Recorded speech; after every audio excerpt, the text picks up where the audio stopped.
ગોધરાના ગોંદરા વિસ્તારમાં ગટરની સમસ્યાને લઈ લોકો ત્રસ્ત થયા છે। રસ્તા ઉપર ગટરનું ગંદુ પાણી ઉભરાતા રોગચાળો ફાટી નીકળવાની ભીતિ સેવાઈ રહી છે।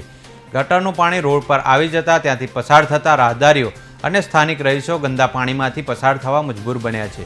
સમસ્યાને લઈ તંત્રને અનેકવાર રજૂઆતો કરવામાં આવી છે, તેમ છતાં તંત્ર દ્વારા આ દિવસ સુધી કોઈ નિરાકરણ ન આવતા સ્થાનિકોમાં રોષ ભભૂકી ઉઠ્યો છે। पानी की बहुत सारी तकलीफ है, कोई सुनने को तैयार नहीं है। हमारे काउंसलर को बोल के थक गए, पानी गंदा इतना आ रहा है, इतनी बदबू, इसके अंदर घर में भी इतनी परेशानी, सब पानी बैग मारते सीधा घर के अंदर जाता है, बच्चे पानी के अंदर गिर जाते हैं। ना तो कोई सुनवाई है ना कुछ, काउंसलर को बोलते हैं आऊंगा आऊंगा करते, आगे भी हमने रजूआत करी म्यूनसिपालिटी की, कोई हमारी सुनवाई नहीं है।